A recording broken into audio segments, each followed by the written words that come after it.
ubwo twageraga kuri kiliziya yisunze mutagatifu Kiramariya nyina w'Imana Nyabitimbo, twasanze bapakira ibintu byinshi cyane mu modoka. Aha ibyo bapakiraga birimo ibiryo, imyenda, amasabune, papier hygienique ndetse n'ibindi bintu byinshi cyane. Ibi bari babijyanye ku bitaro bya Mibirizi ubwo bari bagiye gusura abarwayi ndetse n'indembe ziharwariye. Bari babashyiriye ifunguro rya roho ndetse n'iry'umubiri. Byari ibintu byiza cyane bishimishije ndetse kandi binejeje kuba bafata urugendo bakajya gusura abarwayi ndetse n'abandi benshi. Aha urakomeza udukire, twakomeje kugendana nabo kuva bahagurutse kugera bahageze.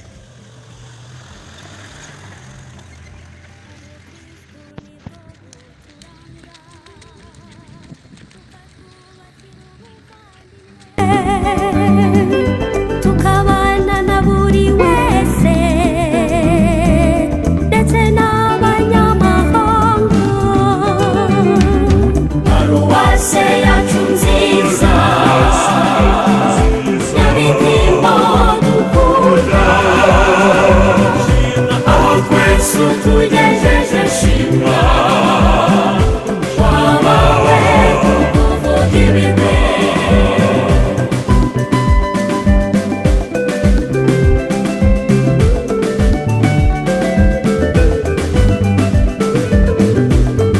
Abana bato bakurate rudasumbwa murezi urabikwiye, mu mashuri meza ya kiliziya wabawe tukuvuga ibigwi.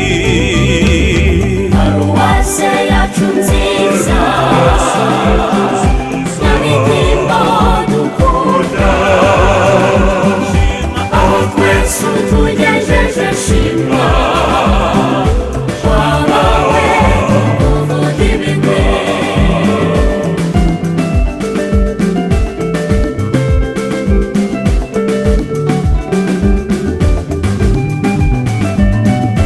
Urubyiruko narwo rugushime, urutoza guharanira ibyiza mu bukristu ndetse n'umuco mwiza. Reka bawe tukuvuga ibigwi. Paruwase yacu nziza Nyabitimbo dukunda, aho twese tugejeje shima wabawe tukuvuga ibigwi.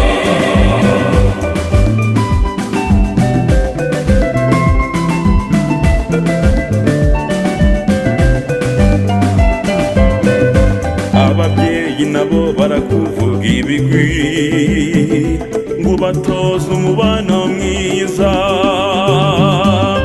ingo zabo zubakwe kuri Kristu.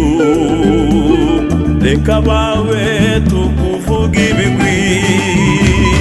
Paruwase yacu nziza Nyabitimbo dukunda, aho twese tugejeje shima wabawe tukuvuga ibigwi.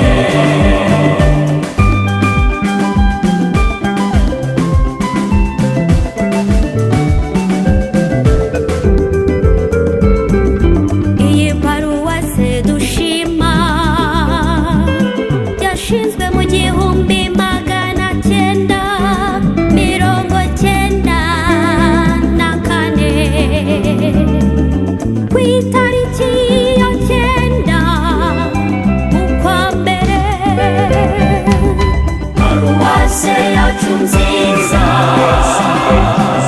Nyabitimbo dukunda, aho twese tugejeje shima wabawe tukuvuga ibigwi.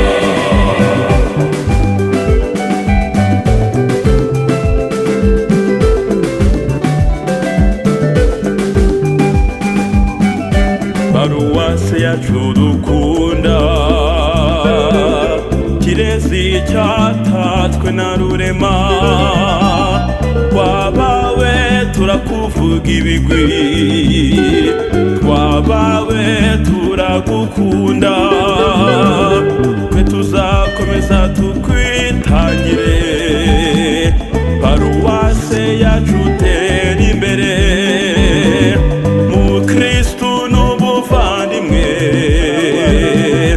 paruwase yacu utera imbere mu gutoza abana bato uburere. Paruwase yacu utera imbere mu bikorwa byiza bigaragara inyuma. Paruwase yacu utera imbere. Paruwase yacu nziza nyabihimbo dukunda, aho twese tugejeje shimwa. utubere urumuri runogera Imana. Roho w'Imana ngwino, Roho w'Imana ngwino, Roho w'Imana ngwino, ngwino utuyobore. Nyagasani Yezu nabane namwe nawe kandi muhorane. amagambo y'ivanjiri ntagatifu uko yanditswe na Matayo. Habwa ikuzo Nyagasani. Igihe umwana w'umuntu azaza yuje ikuzo ashagawe n'abamarayika bose, ubwo azicara ku ntebe y'ikuzo, ibihugu byose bikoranyirizwe imbere ye, maze atandukanye abantu nk'uko umushumba asobanura intama n'ihene. Azashyira intama iburyo bwe, ihene ibumoso. Nuko rero umwami azabwire abari iburyo ati, nimuze abahumuje na data, muhabwe ingoma mwateguriwe kuva isi kiremwa. Kuko nashonje muramfungurira, nagize inyota mumpa icyo kunywa, naje ndi umugenzi murancumbikira, nambaye ubusa muranyambika, nari ndwaye muransura. Iryo ni ijambo ry'Imana.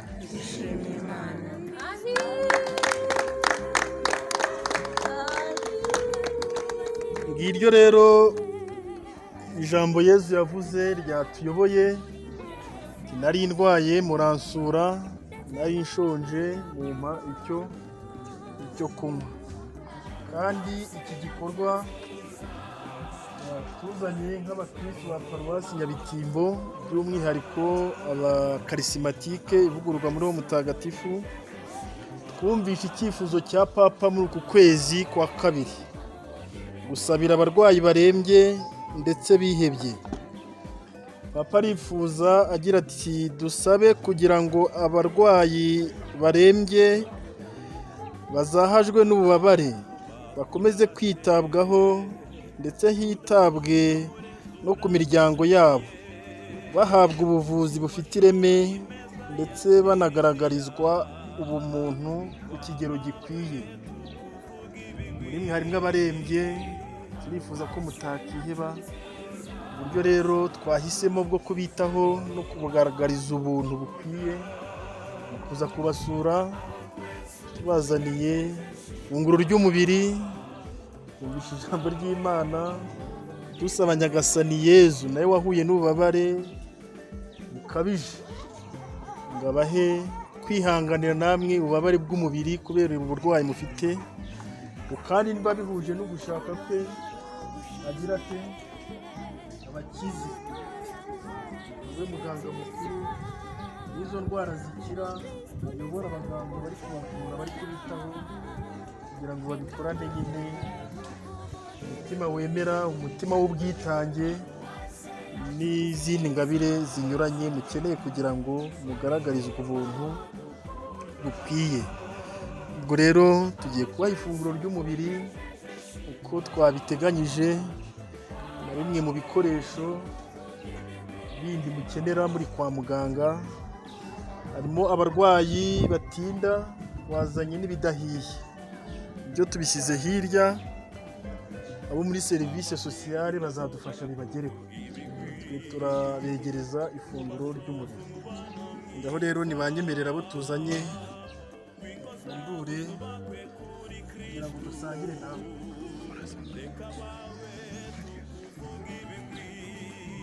Bazanye umuceri n'imboga, ngo barazenguruka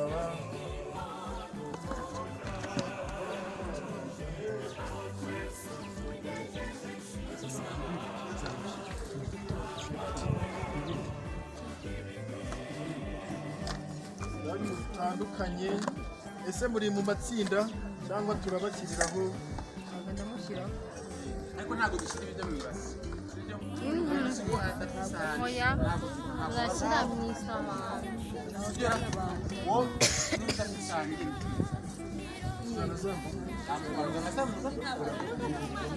ntabwo washyira ibyo mu ibasi noneho amatsinda abandi barwarije iriye nabo turabasanga dufite amatsinda abiri wa undi ugiye kubagwa ari hehe ari umwe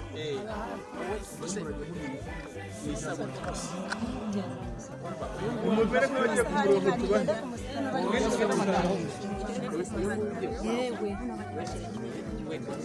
yewe muze muturuka hariya muzane kuri ruhande muturuke hariya uhera mushyiriraho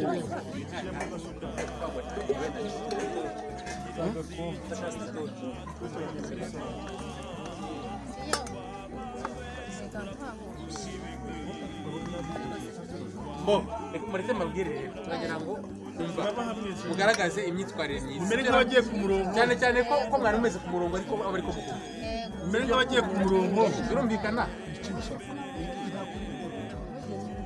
rirahari rwose rihagije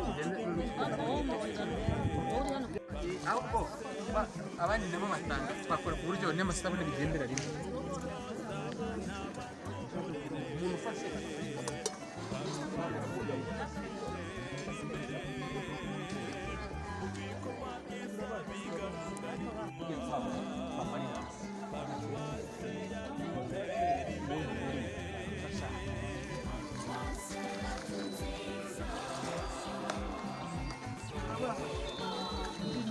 kugira ngo ugire batishoboye bari hano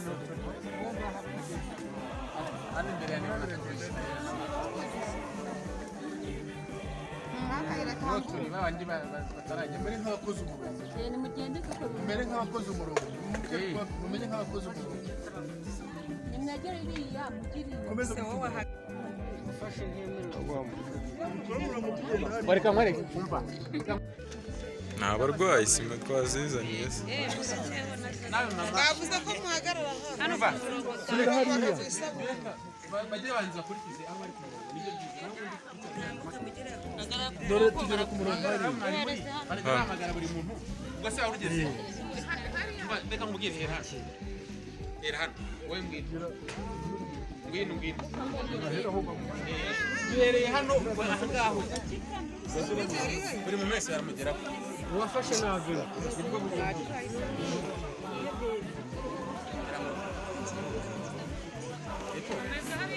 iyi nyine ntacyo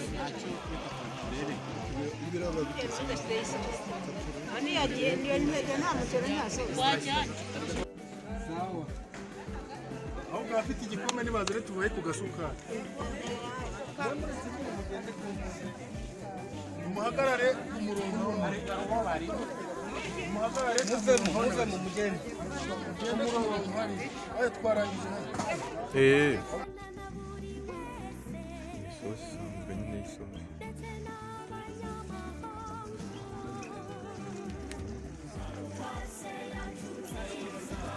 hano harimo n'agasosi ababyeyi bonsa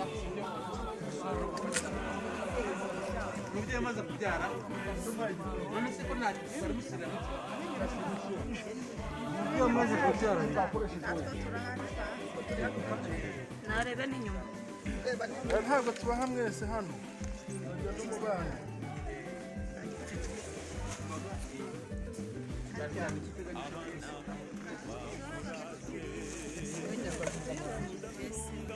muhumure barakira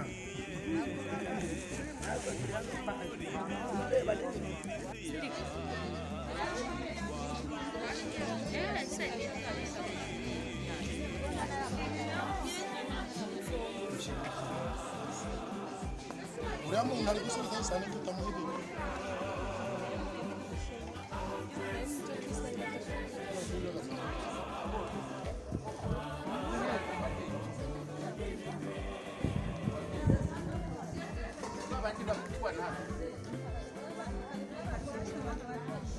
hagarare ku hagarare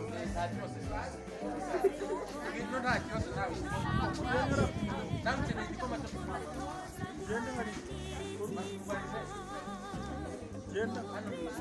ndamuzemo hano kugabanya agasukari gake cyane amata ngwino nawe ubwira nta kibazo nawe ubwira nta kibazo jya muhari nawe jya muhari ni ibyanyu turabibaha rwose nawe ngwino nawe yesu none se ubwashyira mu gikoma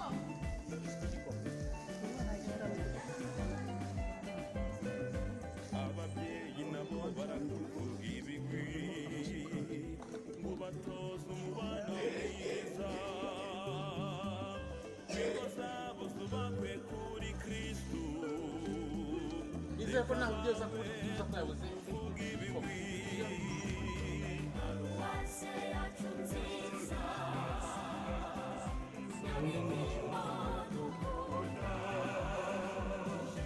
aho twese tugejeje shima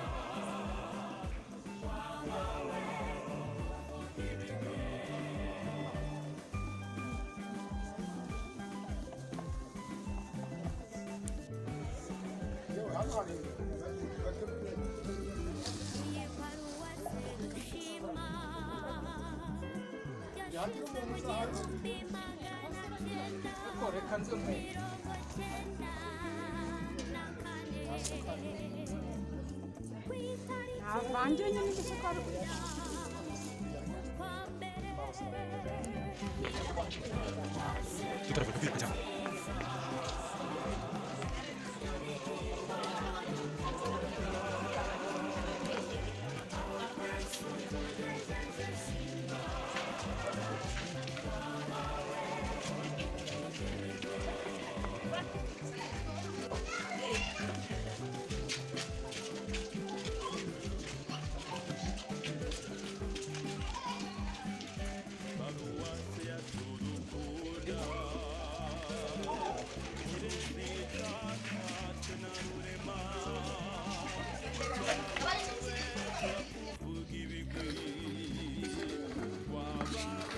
ndabizi ko yagiwe y'umuntu